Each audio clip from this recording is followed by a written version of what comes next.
Getting everything set up. Okay. X sounds good. Going on to Odyssey now. See what this looks like. I had issues last time, but it was because I hit start streaming before it processed, so I had issues last. Odyssey sounds good. Testing YouTube. On to Odyssey now. YouTube sounds good. And it looks like we are good to go. Let me test. Oh, I forgot to turn the settings on for everything on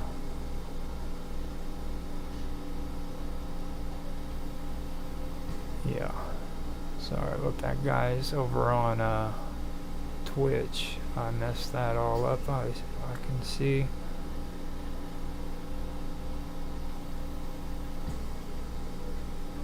I actually had this set up pretty nice too. In my opinion, I did at least.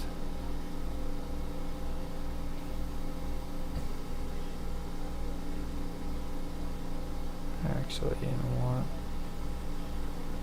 It's just as good. I'll leave it like that. And there, yeah, that looks nice. And yeah, there we go. So I have everything set up and ready to go. Sorry, I'm running a little bit late. I'm going to run and get me another cup of coffee, and then I'll come back and I'll start the show. I usually do the sound test first, and then I come back and I get started with the show. I'll start recording it too, so that I can have a recorded version of this that I can put up later on usually on YouTube and Rumble. But it gets transferred from YouTube over to Odyssey too. So, well, that's on my other one. I'll get it straightened out though. It'll all work out, I promise. But I'll be right back. I'm gonna go get my coffee real quick, and I'll be right back.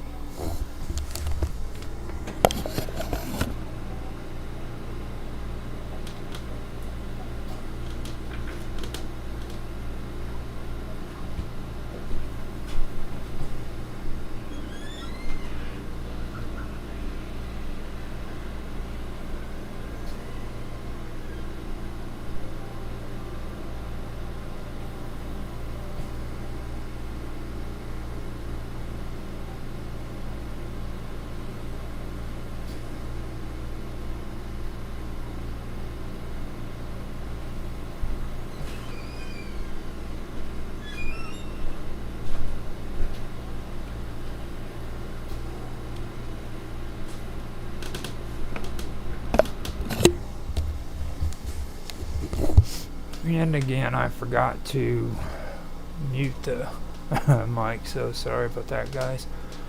Okay, I'm getting everything set up and ready to go. So, here we go. 3, 2, 1, now. Hello everybody, and welcome back to another episode of the Storyteller. Today I am wanting to do something over again, kind of, that I did last week. I did the proofreading, but I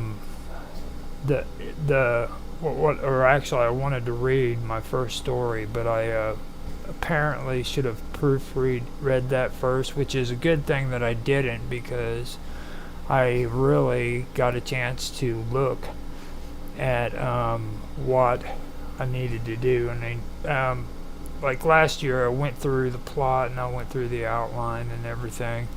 But what I didn't do is, or I wasn't able to do, is go through the proofreading. So I wanted to add that actually to my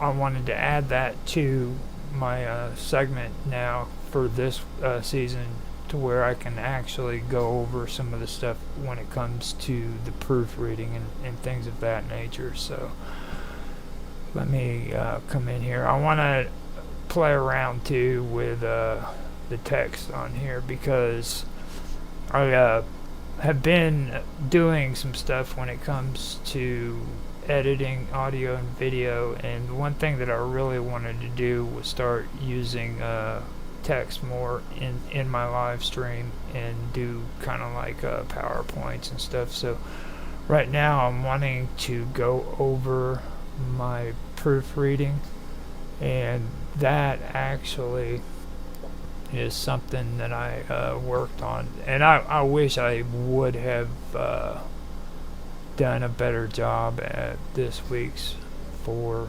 my my PowerPoints and stuff that I wanted to talk about, but I'm sorry to say that I haven't. I've been really occupied with a lot of stuff, which isn't really that great of a thing to say, but it's the truth.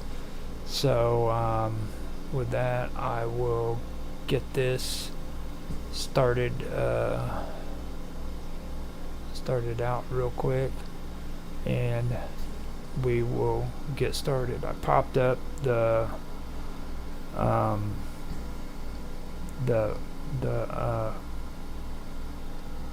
things that I wanted to go over. Now, on my proofreading, what I wanted to do as a little bit of humor too is go over some of the spelling errors that I went over, to kind of let people know about like spelling and grammar and things of that nature.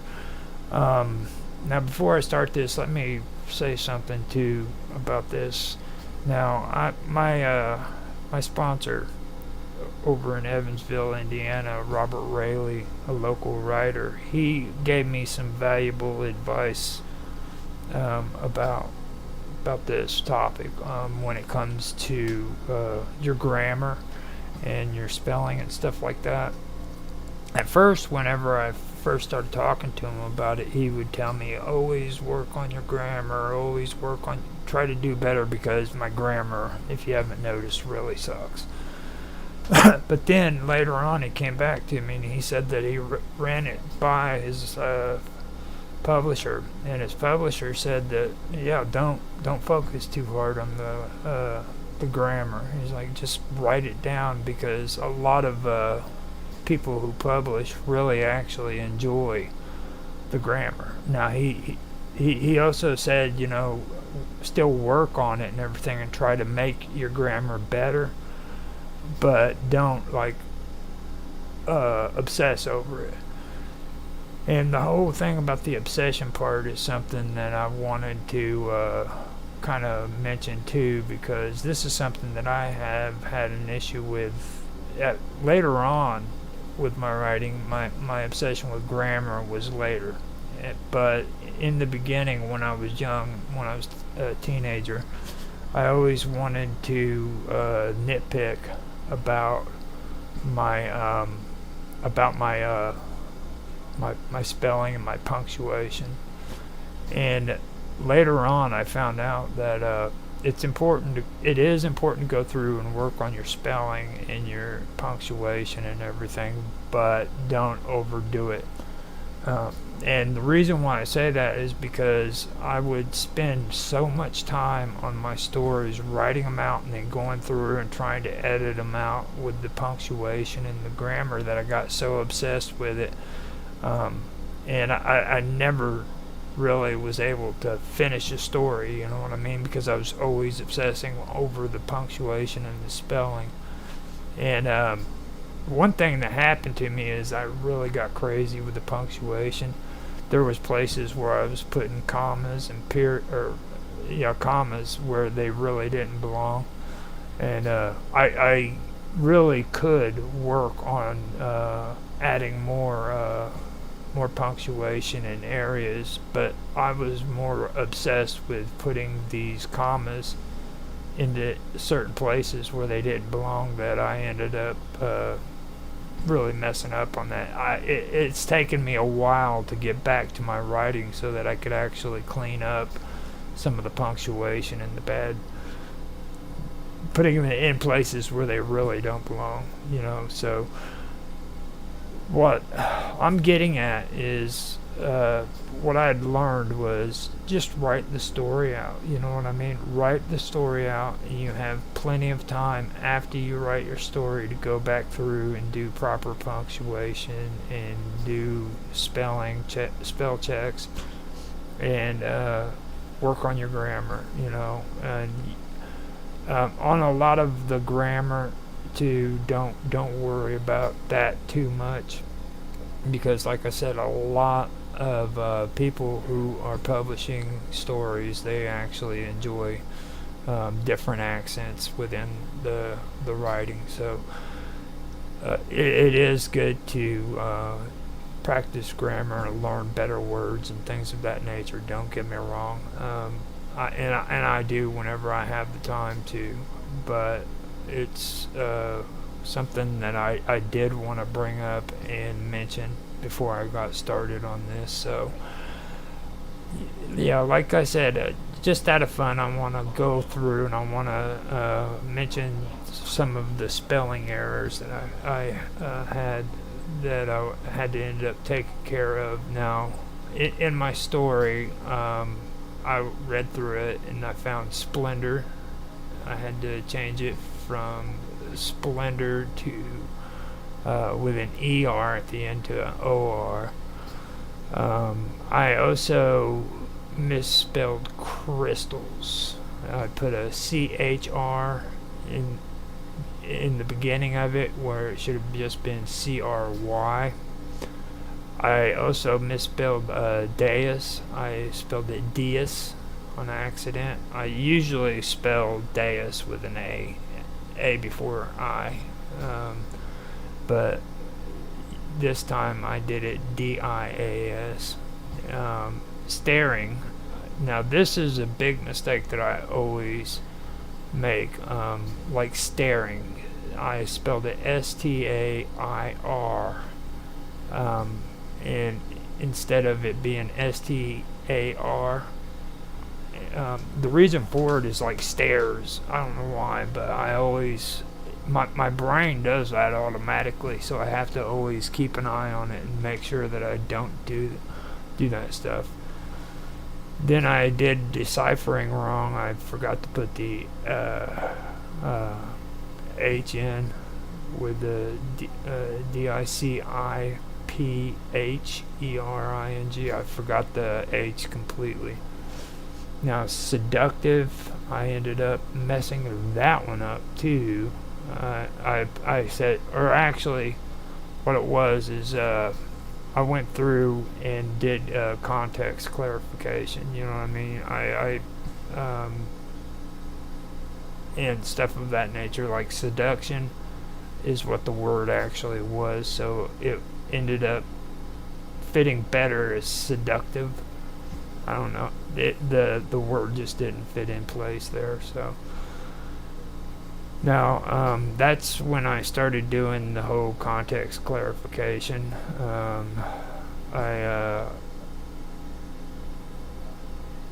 What happened was shrouded. Okay, I kept shrouded, but it needed to be clarified in context. You know what I mean? And that was one of the issues that I have a problem with. I just had to do that. So after that, I went and I also corrected ritual. I ended up spelling it rituro. Instead of using an A, I used an R. So that was bad typing, most likely. Now, right here is another issue that I have, the throne, okay? Instead of spelling it THRONE, it was a typo. What happened was I spelled it throne as in THROWN, like thrown. I had thrown a ball, you know.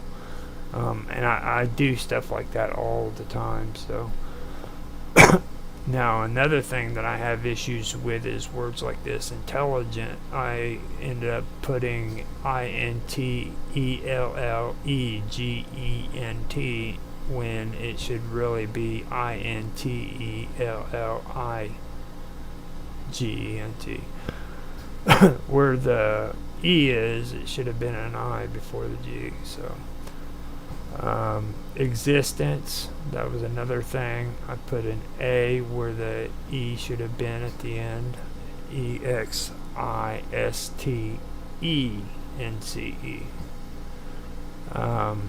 Now emerge, I did the same thing. I spelled EMURGE when it should have been EMERGE. Now consecrating, I ended up switching that out for consecrating because it was spelled with a C, CONCECRATING, when it should have been CONS. So instead of it being CONCECRATING, it was CONS. I had to change it to CONSECRATING. Now, this is something else. It's consummating. I ended up messing up with that, but what happened was I put an extra I, so I was typing too fast, and I spelled consummating TIING instead of CONSUMMATING. Now, what I ended up doing too here, and a lot of people do this, they make up words. I made up the word beautifulest, and I went back and I changed that and I made it most beautiful. Okay. That's something that I have a tendency of doing too. Like, I beautifulest thing I've ever seen. Well, it's the most beautiful thing I've ever seen. After that, I misspelled taunting. I spelled it taunting. And then with hypnotic, after I did the taunting thing, I spelled hypnotic.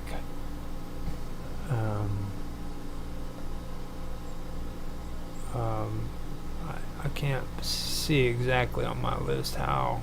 Oh, I put a T in there, HIPTNOTIC, when it should have been HYPTNOTIC,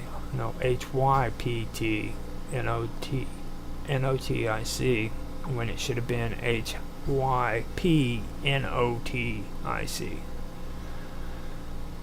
Okay, so now we have infiltrators. I spelled it INFULTRATORS when it should have, instead of it being FUL, it should have been INFILTRATORS.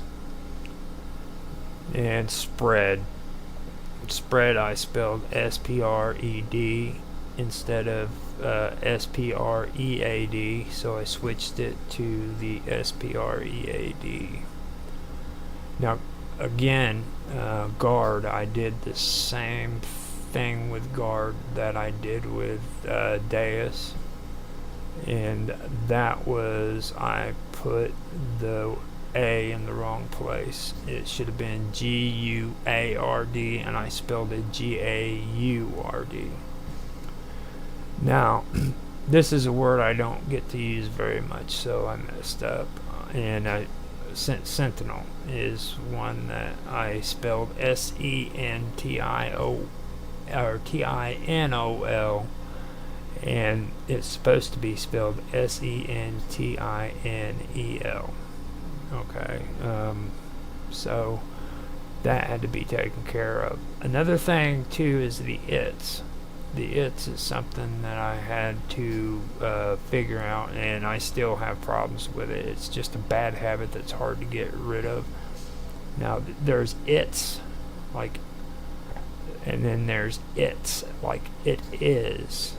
Now that's it's outlet. You know what I mean? Like that's the whole part that I messed up on. I did it with an IT exclamation point S when it should have just been ITS for its output. That's something that I ended up having, or I always ended up doing that situation. And then like making something plural, I had to learn that. That was something that I kept doing in my punctuation that I found out later on shouldn't have been done.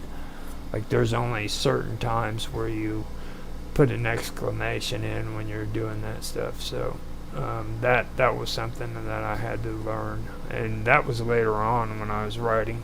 I was doing that stuff all the time, and whenever I shared my writing, people would always criticize the punctuation and stuff like that. Finally, I went in and started checking it out and trying to work on it. I still have problems with it, but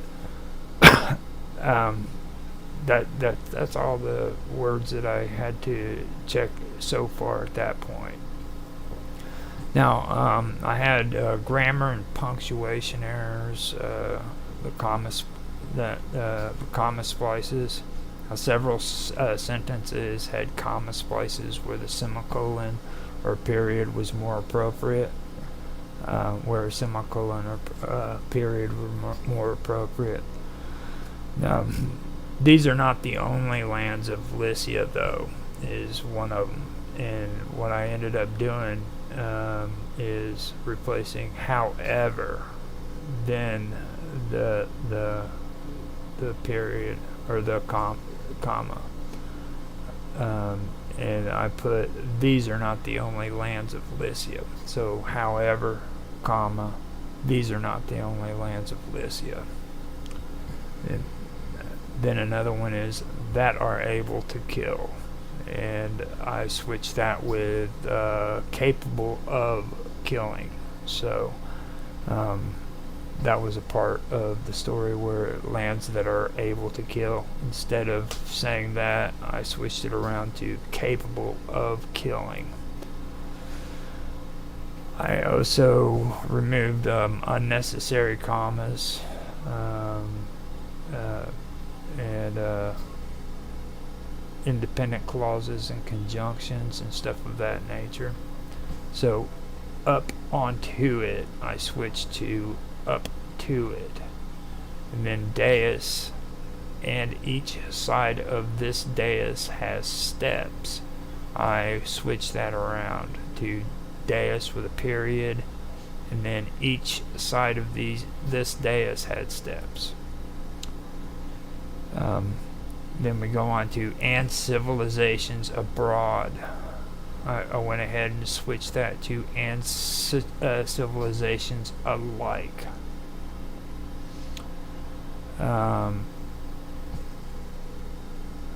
Some sentences had inconsistent tense. Okay, switching between past and present. So I had to adjust that stuff. And how I did that was I had to adjust all uses of is and are, and that's to maintain a constant past tense when describing historical events. Okay, so that's something that I had an issue with the past tense and the present tense, things of that nature.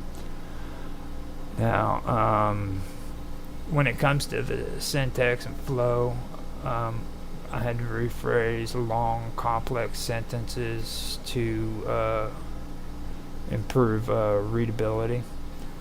Now, the vision bounced in and out within the waters of this mystical pool.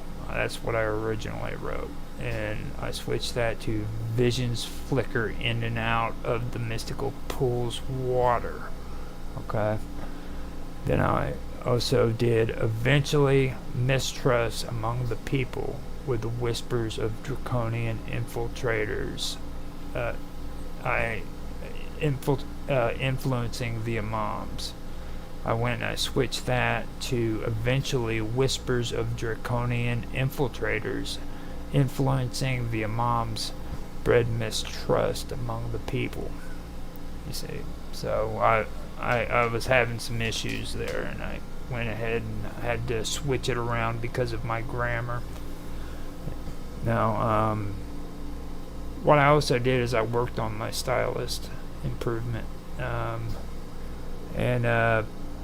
For example, seclusion is the only life that the Overking knows. He must live his life alone, so seduction is a part of the role he must play. That's what I originally wrote. So I went through and I switched that around to this. Seclusion is all the Overking knows. He must live his life alone, and seduction is a fundamental part of his role.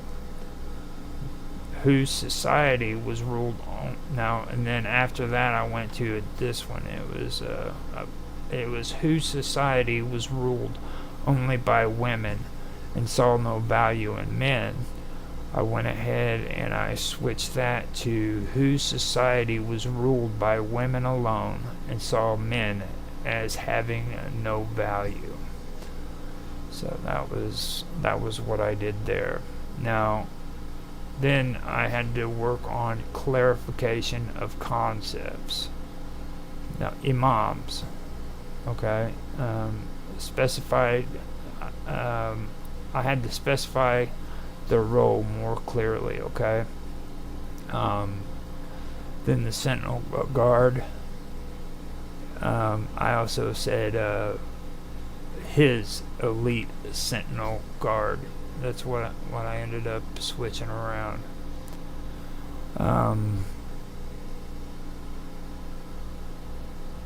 Now, what it was is visual descriptions too. Now, like enhanced imagery of the throne room, pillars, and mystical pools. I had to enhance that to better fit the story's tone. So I went in and I did all that for visual descriptions.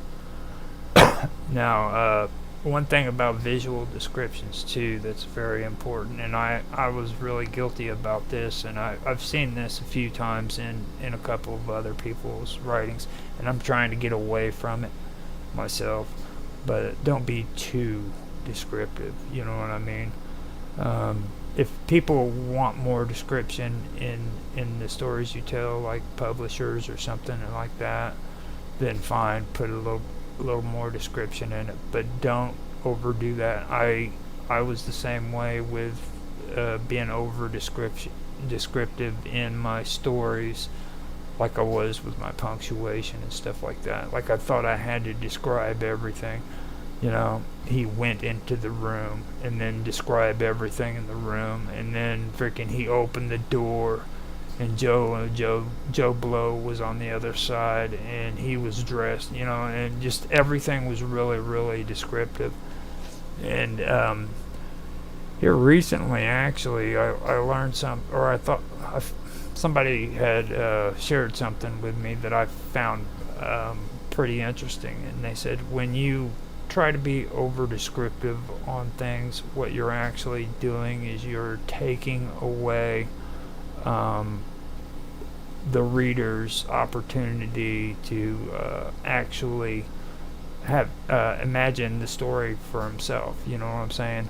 And I never really thought about that until he said, or she said that actually, and it was really... Go to your kitchen right now and try this turmeric hack that outshines Ozempic for shedding 2 or more pounds almost overnight. Okay, so everyone has been asking me... Yeah. Turn off the central heating immediately and plug this in to slash winter bills by 85%. I might have to this mute jet that. engine inspired heater...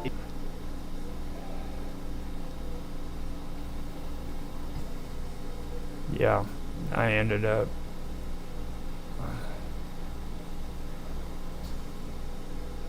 yeah, I ended up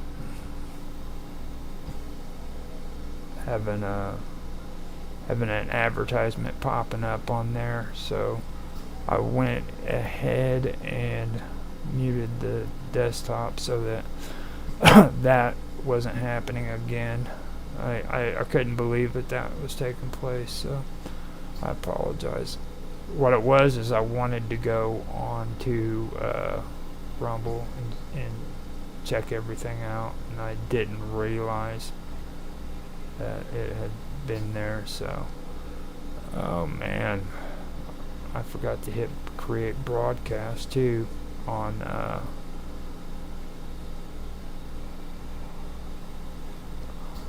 yeah, so yeah, I ended up forgetting to do the live stream and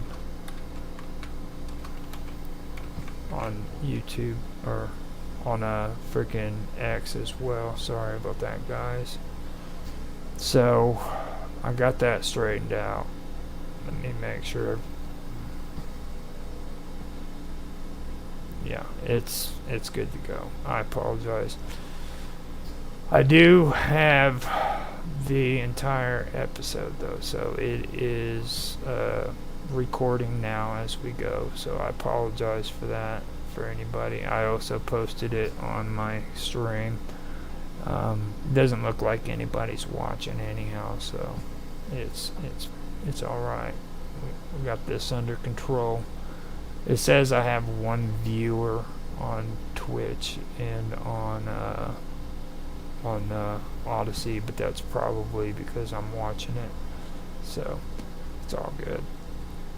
And what I was doing, just so if anybody doesn't know what I was going through going through a lot of the stuff that I had done with my proofreading and things of that nature. Now I have to figure out where I'm at.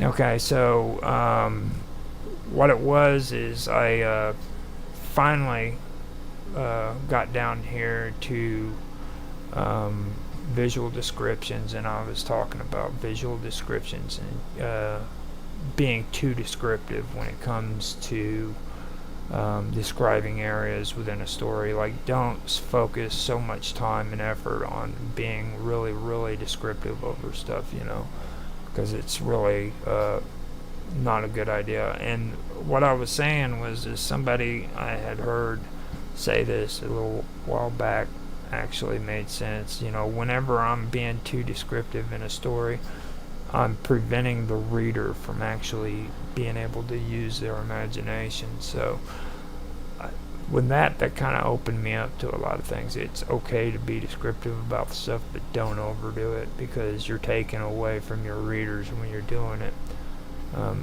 And that makes sense to me, so I kind of balance it out, or try to balance it out as much as I can.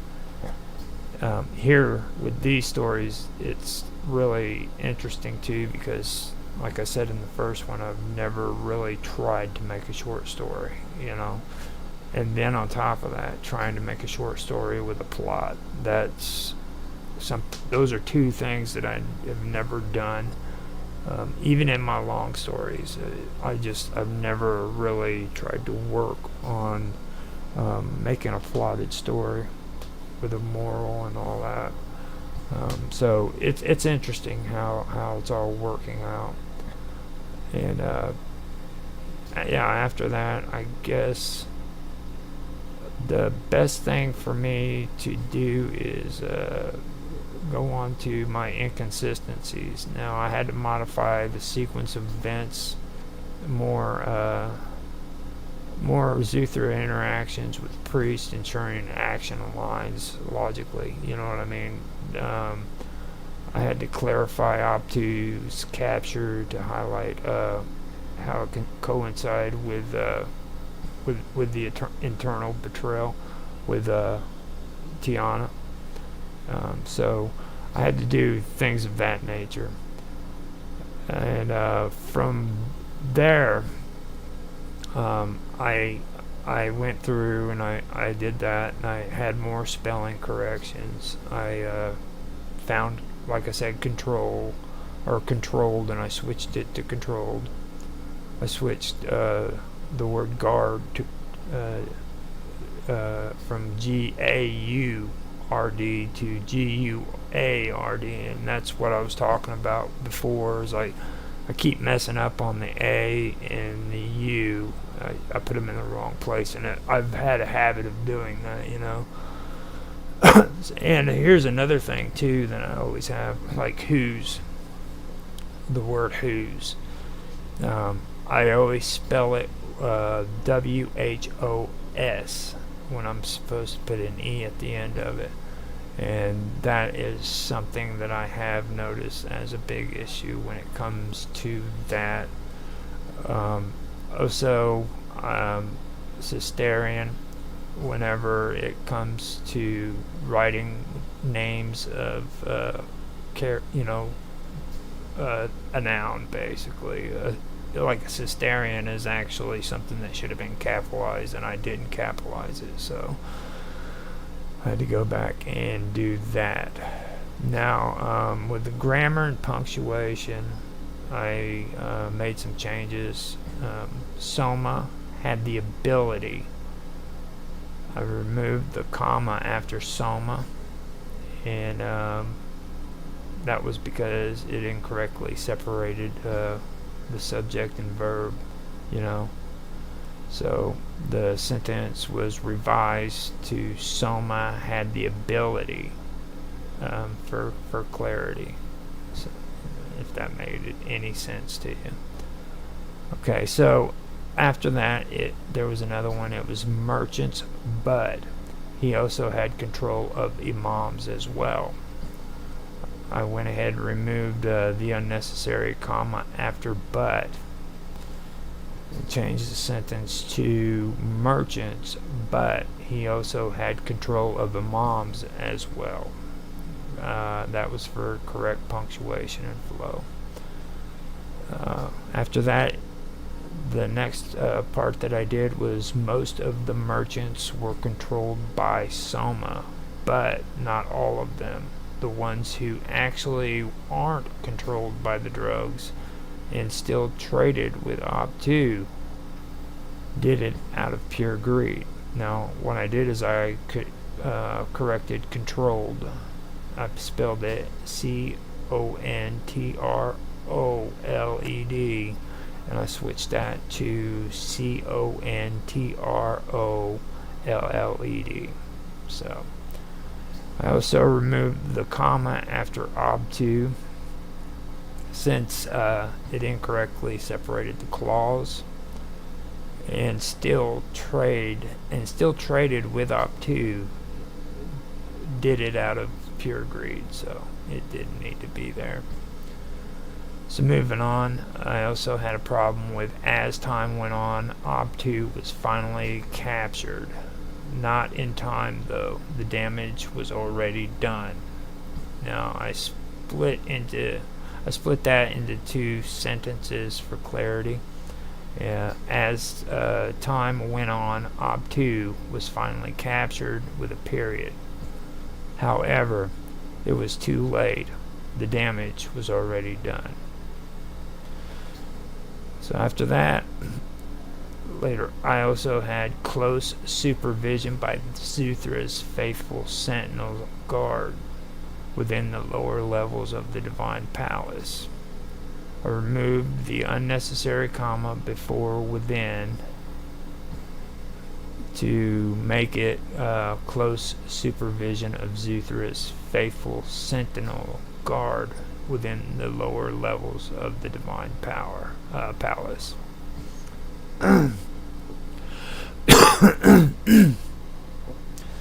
So after doing these 5 sentences, you can see where I'm still working on that, and it's about proofreading. You have to go through and you have to proofread this stuff.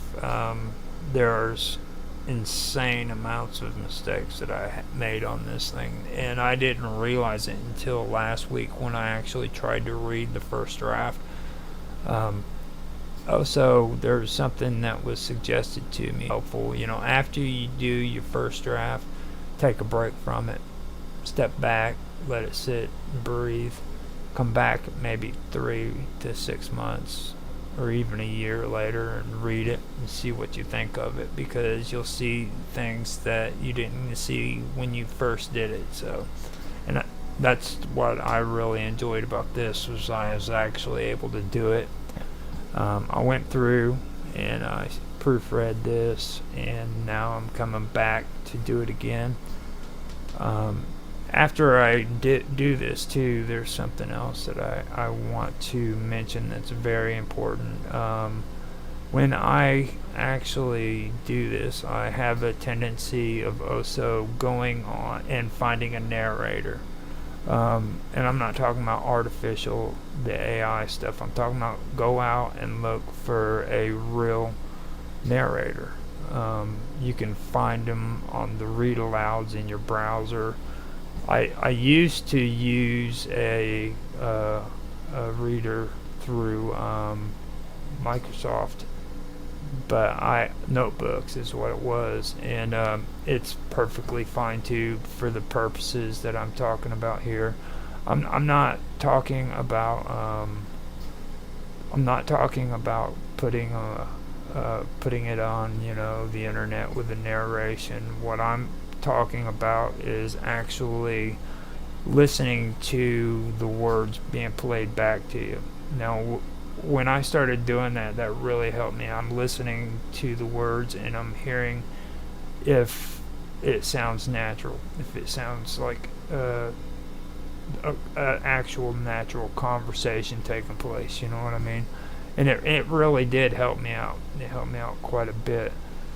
So that is one thing that I do suggest. If you take time to sit down and write this story, put it up on a reader. You can get read aloud, like I said, on you can get it on Google, but I also know you can get it on Microsoft or what is it, Microsoft Edge. So in Microsoft Edge, I'm not a big supporter of it, but I can tell you that the voices are better. So if you do want to use this kind of thing to where you can make a narrator sound good in your recording, I would suggest Microsoft Edge. But if you want for just to proofread and hear yourself, you can use Google or you can use Microsoft. But I would still use Microsoft Edge because it has better quality in its voice. So I'm not saying that it's really needed. It's just a recommendation. I've found it very useful to do that. Somebody actually suggested it to me on Minds when I was on there, and I was wanting to proofread, and he said that's what he does, and it seems to work out for me too. I've been doing it now for about 1.5 years, 2 years, so it is pretty good. It's a pretty good deal. Okay, I should probably get back to this now. Yeah, what I did is, after that is close supervision by Zuthra's faithful sentinels. Yeah, actually I already did that one. Now on here I also did close to both the sentinels and Zuthra himself. I removed an unnecessary comma, which was close to the sentinels and Zuthra himself. I just went ahead and removed that out of there. Then after that, this was the only beginning. This was only the beginning of the end for Zuthra. I removed the conjunction, okay?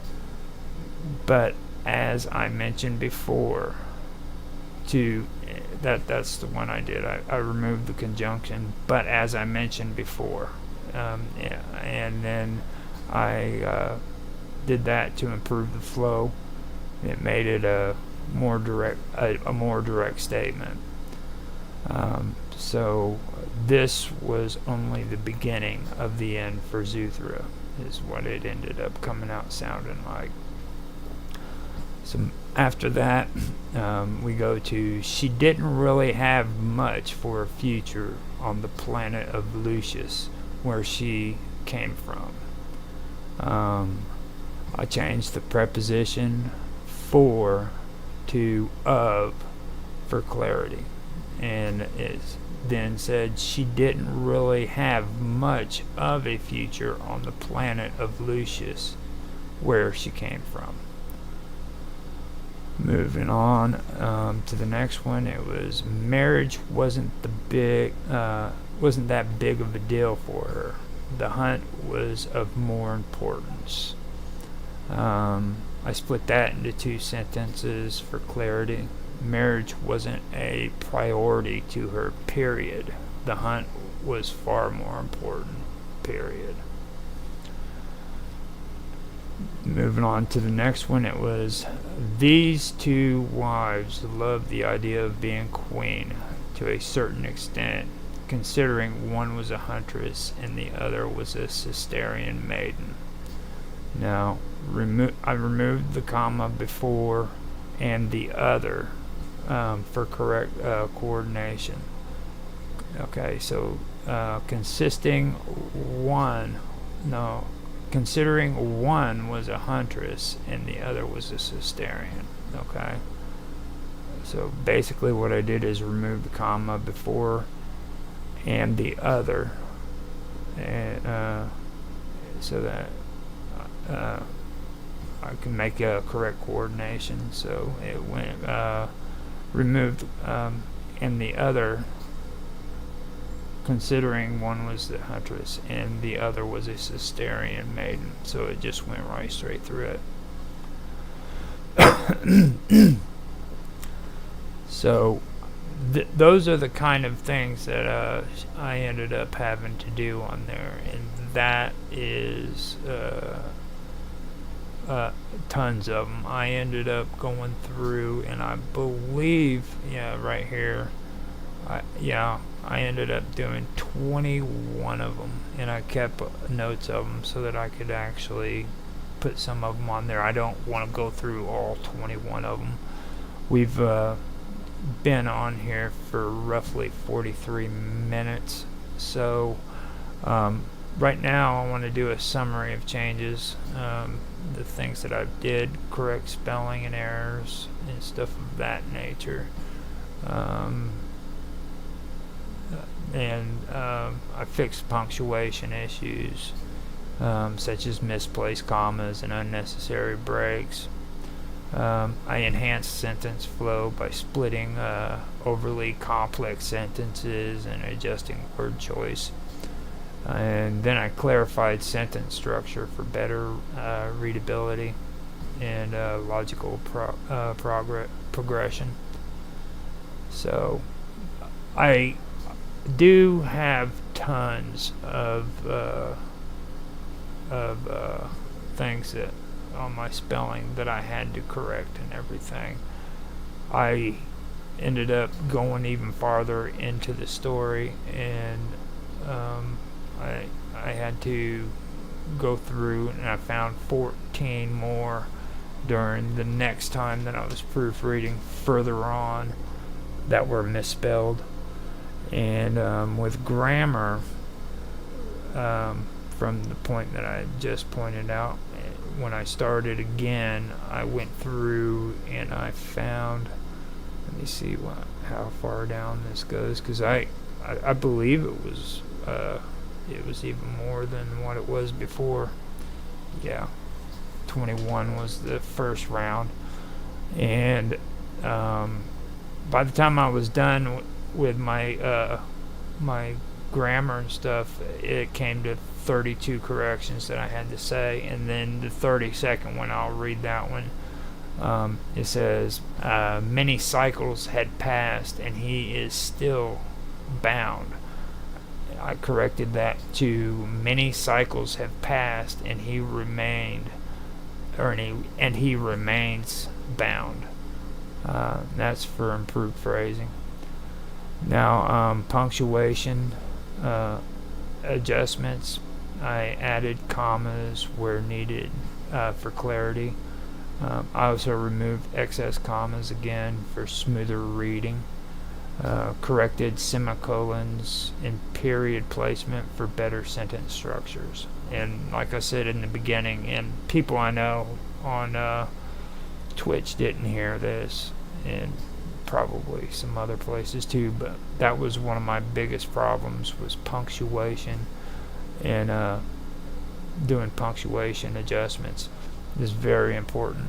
A lot of my problems, believe it or not, was because when I was younger I did not listen to the teachers, and later on when I started getting interested in writing, which was around 16 or 17, I wanted to get better at punctuation, and that was not a good idea to try on my own, because back then we didn't have computers like we do now. Like now I get on and I work on my punctuation through the computers, whereas before we had computers but I didn't have it available to me. So I'm sitting there and I'm trying to learn punctuation with my own brain and not learning how to do it properly, and it became a habit, and all of a sudden I was putting punctuation marks where they didn't belong, you know. And it's a bad habit to get out of. I'm still working on that today, trying to go back through and figure out where I need to put punctuation is, and where I don't need to put it is what the big trick is. That is something that I really still to this day need to work on, and I have been doing my best to do it. Now I wanted to go through and do this. I could go back through and read the story, because I do think that I probably should go back over it before I get back into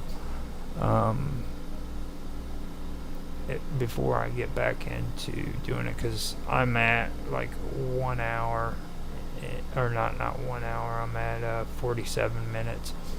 So let me go ahead and read my first story. After this is my second draft, okay, and I named it Clash, the Realm of Lycia, a tale of ambition and betrayal.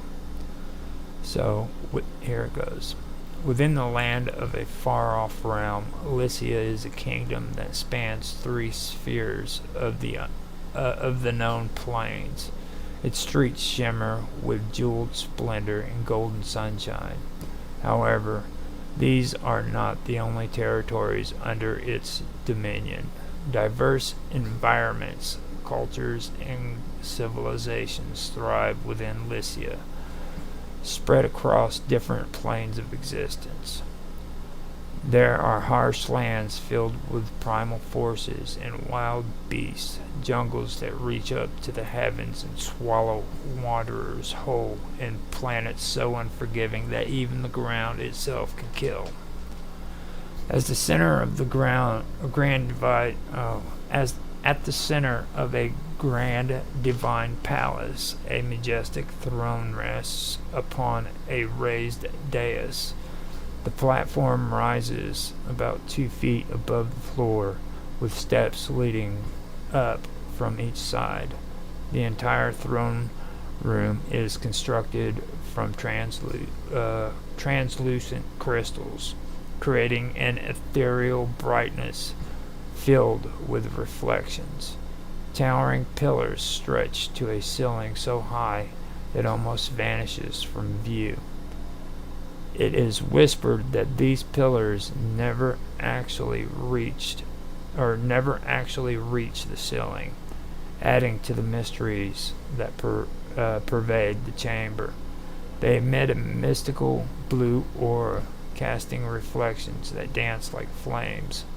Carved into the pillars of the dais are strange symbols that shimmer with flowing energy, undulating like snakes swimming upon the surface of a stream. The throne dais and divine pillars radiate light that illuminates the chamber's walls, casting a vibrant glow down onto a mysterious pool of visions below.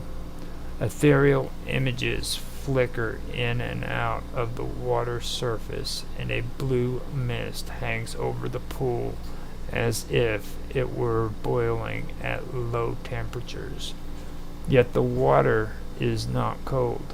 The vapor rises above the pool, filling the throne room with a surreal atmosphere. As energy springs up from the pool, a discerning watcher stands above it, staring deeply into the shifting visions, deciphering them as they appear. The man is Zuthra, known throughout the realm as the Overking of Lycia. His bright blue eyes and the transparent tiara upon his head gleam in the room's radiance. His long, curly hair and beard hang down past his shoulders and chest. To secure his bloodline's future, it is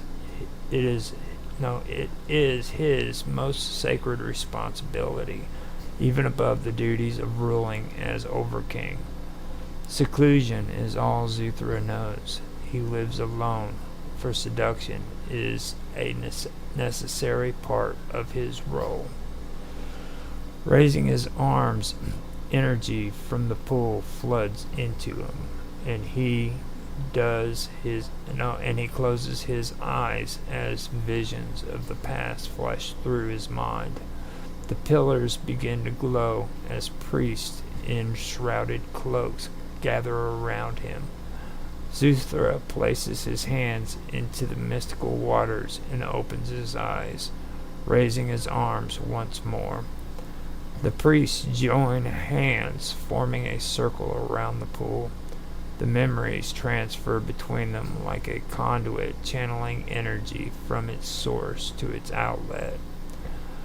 Afterwards, the priests retreat to the chamber's corners, waiting for the next ritual, when Zuthra repeats the motions. At the end of each ceremony, a priest announces in a booming voice that echoes through the chamber. The act of providence is the knowledge of things to come before they happen. All intelligent beings inhabit these known planes, divided into 6 realms. The first 3, known as the higher heavens of Lycia, Protean, and the cardinal realm, are ruled by the kingdom of Lycia. In contrast, the darker realms, Orphidian, Serpentine, and Saurin, are ruled by the reptilian Draco. Each realm is filled with its own diverse environments, cultures, and civilizations, from sophisticated societies to primal lands teeming with untamed beasts. Every corner of these realms offer a different vision of existence. Some thrive in the light, others revel in darkness, but only the strong survive in the unforgiven wilds. Within these cultures and civilizations, some people live basic lives day to day, while others travel the stars. Some travel between the realms, while others know nothing outside their own world. Some realms are uncivilized, primal, and filled with every kind of crawling thing, while others are more civilized. Tribal beings are spread throughout every realm, culture, and civilization abroad. Some civilizations travel the stars and have advanced civilizations everywhere. Some uphold a moral outlook on things, while others, despite having advanced technology, hold no value for life. The dominant species within Lycia are humans, while the dominant species within Draco are, of course, the Draconians. Slavery is practiced throughout all of the realms except for the higher heavens of Lycia. Not every culture and civilization within each realm practices the use of slaves, and some are against it. Others destroy cities and villages for the sole purpose of collecting slaves. It is survival of the fittest, and only the strongest shall survive in unforgiving and barren environments that have the power to kill. Just as much cruelty is committed by humans as by the Draco. The Great Seduction is the esoteric teaching handed down through generations of overkings. It can be performed while the target is asleep, awake, in the real world, or in some illusionary world created by the overking. The survival of his bloodline is the most important thing to an overking. One of many who came before him. Each is responsible for finding wives, performing the great seduction, and consecrating his marriage to get them and consecrating his marriage to them through impregnation. Memories of consummating his marriage with Ilubu entered Zuthra's mind.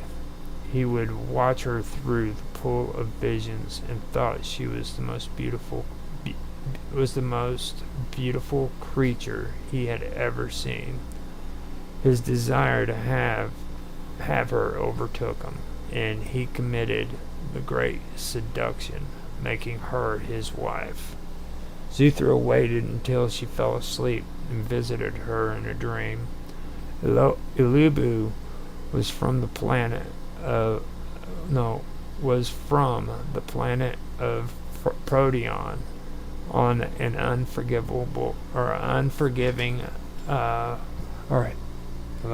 Ilubu was from the plains of Proteon on an unforgiving planet called Lucius, and was a Cistercian maiden who survived in the tunnels below her planet's surface. Her desires were simple. She was only interested in the sight of a beautiful masculine man, one with eyes that would hypnotize her and hands that would caress her with ecstasy. Zuthra was exactly what Ilubu desired, so seducing her wasn't too hard. Memories of seducing another wife, Sinti, a sentinel huntress who lived among the wild, entered Zuthra's mind. She was a huntress, and because of her desire for the hunt, Zuthra was able to seduce her. Zuthra came to her in a dream, taunting her with the vision of a beautiful beast. In the distance, she glimpsed the most beautiful beast she had ever seen. She raised her bow, aimed straight, and let go of the quiver, only to miss the target. Her blood began to boil. She did not like missing her target. She followed her prey, and when the sun began to fall, she lay under a tree to rest because the weather was beautiful that day.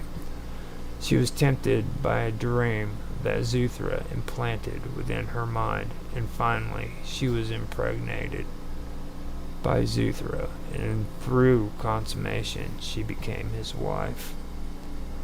His third wife, Tiana, was unlike the others. From a world ruled by women, she despised the subjugation of her people by male-dominated societies. In her world, men were considered merely instruments of reproduction, unworthy of power. Tiana's heart was as dark as her ambitions, and she took pleasure in cruelty. Each night she slept above the screams of tortured slaves. finding ecstasy in their cries. When Zuthra sought her out, it was not as a seducer, but as a supplicant.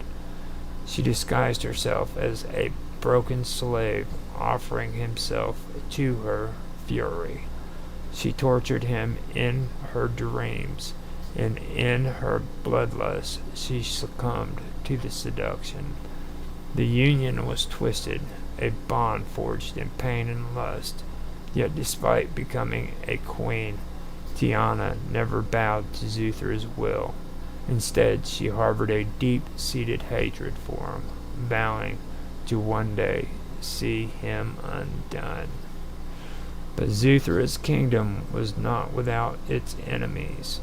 From the darker realms, Orphidian, Serpentine, and Saurian ruled the Draco, a reptilian race of ruthless warriors. The seeds of rebellion took root. The Draco had long sought to undermine Lycia's power, and one among them, Obtu, became a key player in this struggle. Obtu was a master of subterfuge and corruption, carrying with him an insidious tool of control, a drug known as Soma. This drug, designed to bend the will of its users, turned even the most strong-willed into mindless slaves. It spread through the cardinal realm like a plague, corrupting merchants, warriors, and even priests who once served the Overking. Imams were responsible for ruling in the Overking's place when he wasn't there to rule himself. Eventually, mistrust among the people, with whispers of draconian infiltrators influencing the Imams, began to emerge. Zuthra, aware of the rumors, investigated and found, to his dismay, that some of the rumors were correct. Dealing in illegal trade and the emergence of a drug created by the Draco called Soma quickly spread across the realms. Eventually, the only responsibilities of the Imams consisted of trade negotiations with the merchants. By this time, however, the merchants were already being influenced by the Draco, conspiring with them in illegal trade. Merchants and warlords are never to be trusted. Unethical dealings among each other in slave trading and illegal dealings with the Draco are rampant. The merchants class has built its own federation, dictating to the people whom they can trade with and whom they cannot. In order for its citizens to conduct any trade, Lycia must trade within these federations and nowhere else, as proclaimed by law. While enforcing trade agreements, these same people deal with warlords who travel freely within the realms, plundering citizens and taking slaves for trade, forcing citizens to pay tribute for protection. Warlords profit greatly from being the middlemen between the merchants and the Draco as well, trading in slaves and genetic research material. In these lands, most of the people don't see good or evil, right or wrong. However, those who did believe in something believed in darkness and light. They also believed that there was a balance in all things, but most believed in the survival of the fittest and only the strong survive. And only the strong surviving. No, with only the strong surviving. But most believed in the survival of the fittest, with only the strong surviving. Prepared to sacrifice his own life for the Draco, Obtu ventures into Lycia via transport ship. He makes his way to the Cardinal Realm and establishes himself as an agent of chaos while planting the seeds of discord throughout Lycia. Obtu is seen as a tyrant and murderer, loyal to the Draco. In his hands lie the fates of those enslaved to the wretched beings that ruled over them. Soma had the ability to control the person using it utterly and completely, turning them into mindless slaves. Obtu began in the cardinal realm, converting underhanded merchants and its inhabitants into followers. Soon a cult of followers grew around Obtu, and as more joined, his influence expanded. He eventually moved into Protean as well. Before long, Obtu had a tight hold not only on the merchants, but also on the imams. Most of the merchants were controlled by Soma, but not all of them. The ones who weren't controlled by the drug and still traded with Obtu did so out of pure greed. As time went on, Obtu was finally captured, but it was too late. The damage was already done. Zuthra's enemies were close at hand, and the final stages of his kingdom's demise were in sight. Obtu was placed under close supervision by Zuthra's faithful sentinel guard within the lower level of the divine palace, close to both the sentinels and Zuthra himself. But as I mentioned before, this was only the beginning of the end for Zuthra. Ilubu came from an unforgiving planet within the realm of Protean, where survival meant living in underground tunnels. She was honored to become the wife of an overking, as she didn't have much of a future on her home planet, Lucius. Senti, on the other hand,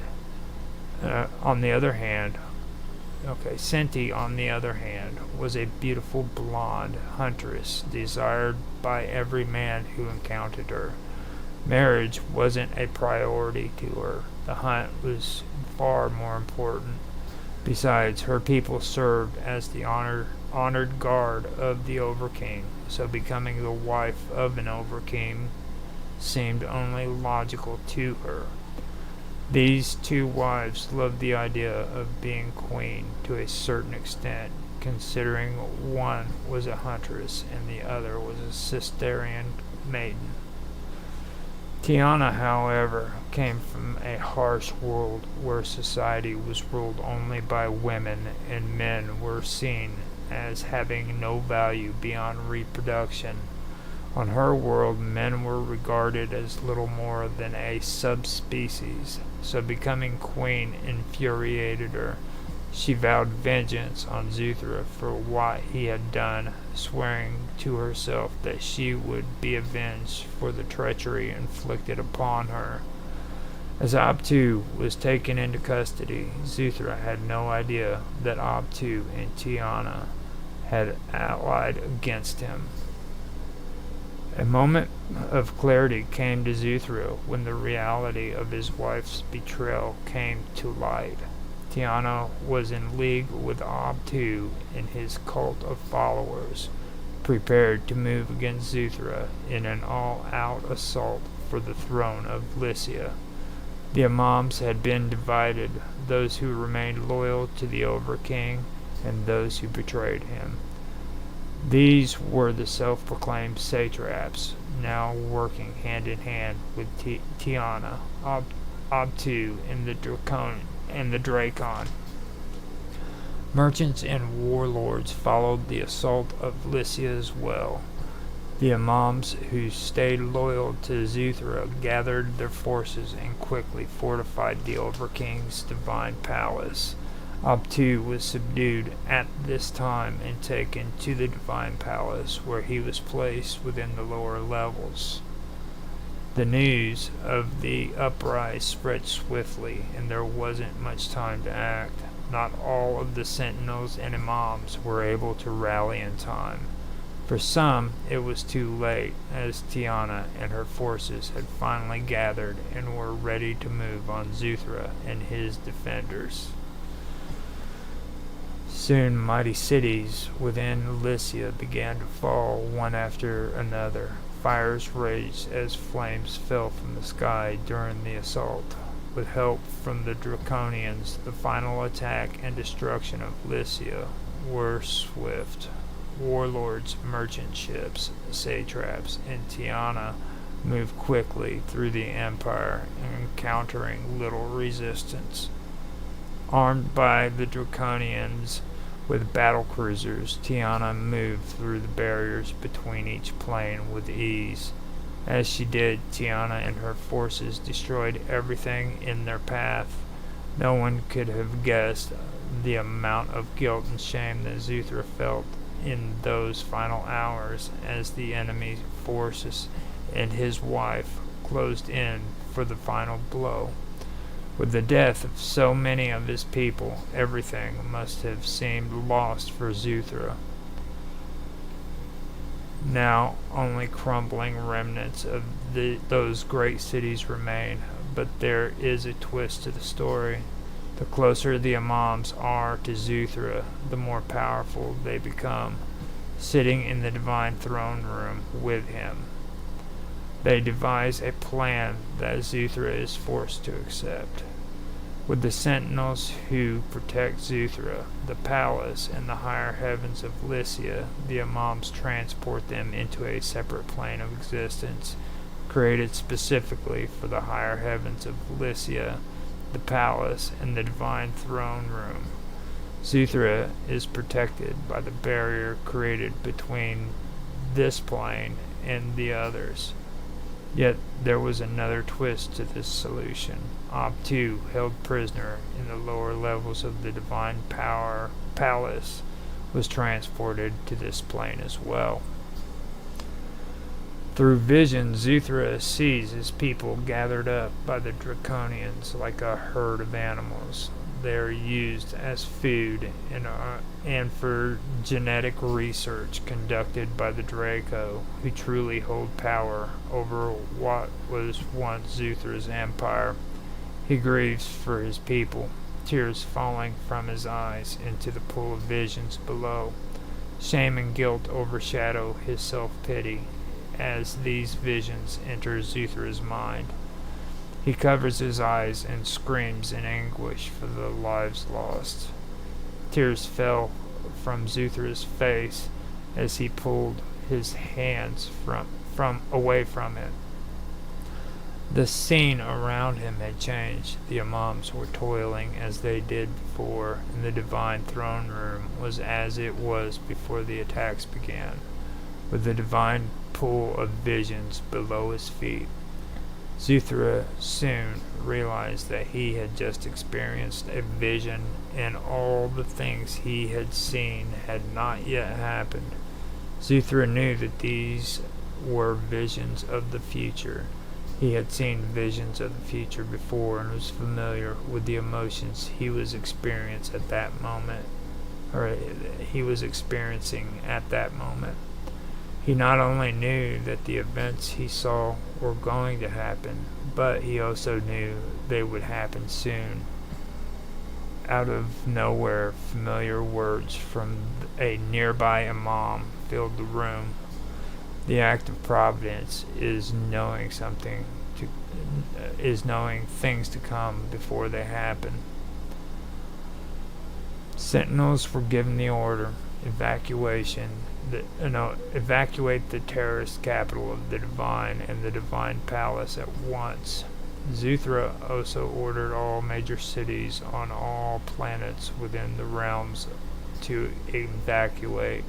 After the evacuation, the terrorist capital of the Divine was separated from the other planes of existence, just as Zuthra had seen in his vision. All the people within the empire was told to evacuate.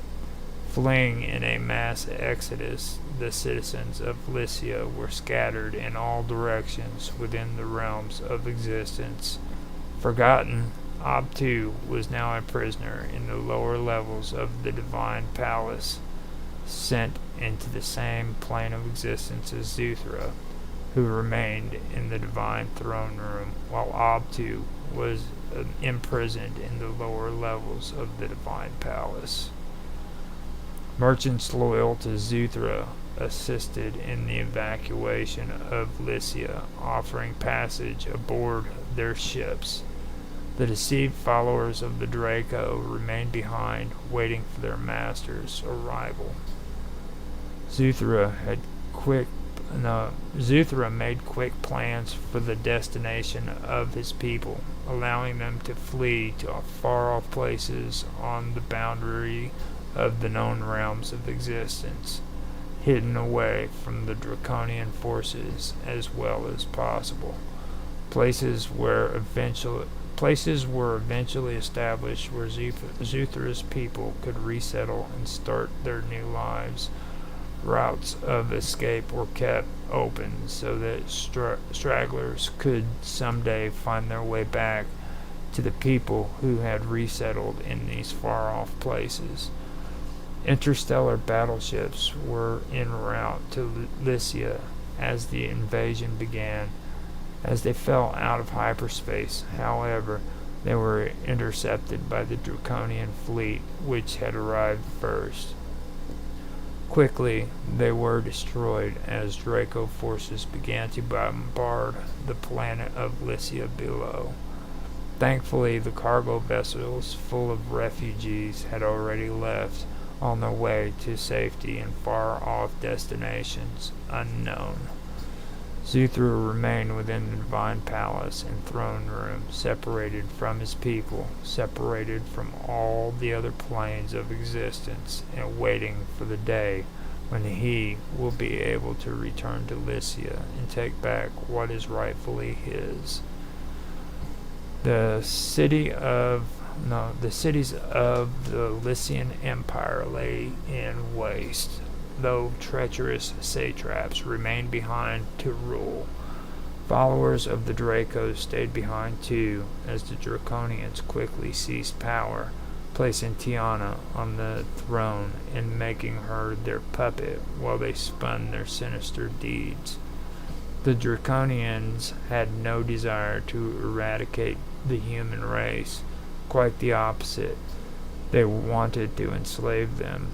Genetic research soon began, and the followers of the Draco discovered that they too had been betrayed. Through gene splicing, the Draconians sought to mix their genetics with humans. This had always been the desire of the Dracos since they first discovered the existence of humans. For generations, the Draconians had searched throughout the plains for genetically suitable specimens. With each failure they left in their wake destroyed civilizations until they found humans. Within their society, they held genetically mixed beings in high regard. These creatures were revered by regular reptilian Draconians. The Draconians dreamed of creating a civilization someday mixed with human DNA, but that was more difficult than they had anticipated. They discovered over time that humans are very cunning. While Draconians admired human and Draconian mixed beings, they held little regard for humans themselves, other than being useful in experiments, and the Draconians used humans as a food source too. The human population that remained behind was turned into mindless slaves to be used as the Draconians wished. Some were used as cattle, while others were turned into unthinking cyborgs for battle. Then there was the genetic research, which turned humans into all kinds of hideous reptilian mixed creatures. Placing Tiana on the throne, they used a human female slave to communicate with her from a distance. The Draconians were capable beings able to use telepathy to communicate remotely. All the human slaves under the control of the Draco could hear only their masters and nothing else. Tiana began to fall further into darkness after offering millions of her own kind to the Draconians as payment for what they had given her. Soon all she wanted to feel was the pain inflicted on others. It didn't matter if it came from males or females now. As time went on, the numbers of Draconian occupied areas dwindled as humans began to realize what was happening to them and those around them. They too fled to far-off places, leaving behind the nightmare of what they had experienced. Soon Lycia became a desolate memory of a lost empire from long ago. This, though, is not the end, but the beginning. Long after the Lycian Empire had fallen, the great houses still thrived. Many of the refugees who fled retained the lessons of their past and continued forward. Great civilizations began to emerge in place of the old ones, and soon there was a new world. Many things changed, but many stayed the same. These houses would be what was left of what was before. The battle between humans and the Draco persisted into the far future, too. The history of what the Draconians had done was passed from generation to generations. Humans knew of the Draconian plot and what they wished to do to them. As time passed, slaves fleeing from old lands of Lycia told stories of the horrors done. They're just some of the things to be told, and there is much more to be said. Zuthra still sits within the divine throne room. Upon his throne, many cycles have passed, and he is still bound within a plane of existence separated from the rest. He sits staring down with his throne, from his throne into a pool of visions, watching his people thrive and grow.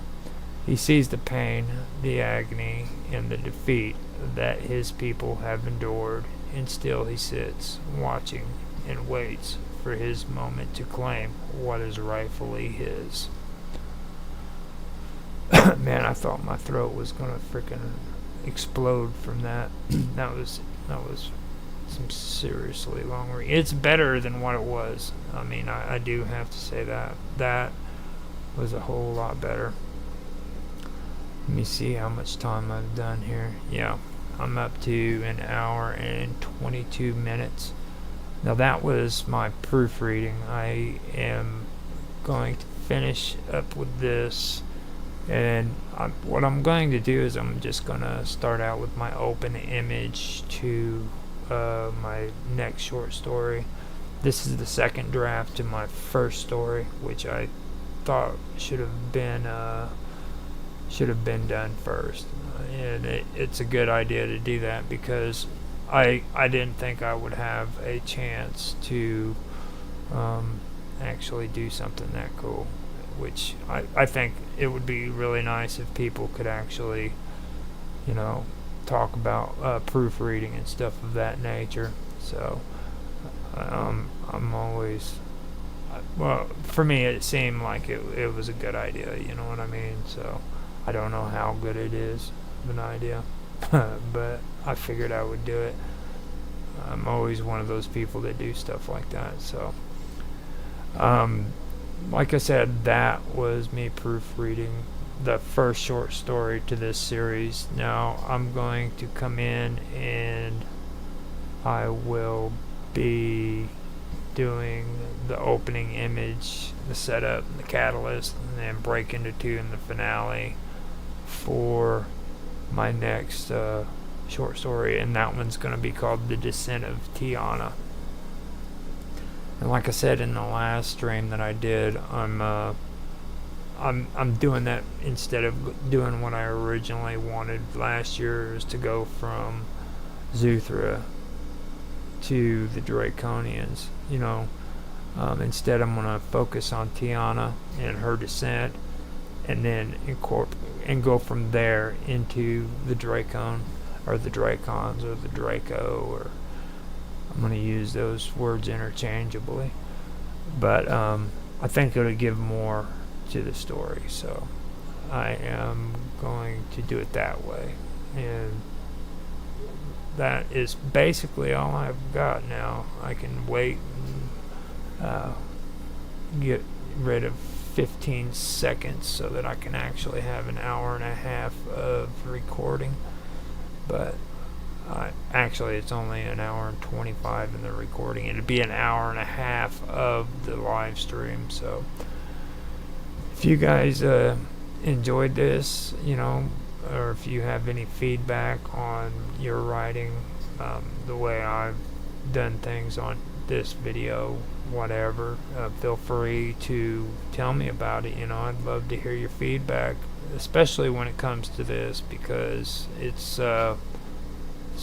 writing is something that I really enjoy doing. So if you guys want to give some feedback on it, feel free to do it, because this is one thing that I enjoy, and I've had this channel for quite a long time too, and I haven't put much of effort into trying to get very many people on here to subscribe, and I'm fine with that, because what I wanted to do was set up a channel that was focused around stories, and that's really what I'm looking for when it comes to this channel.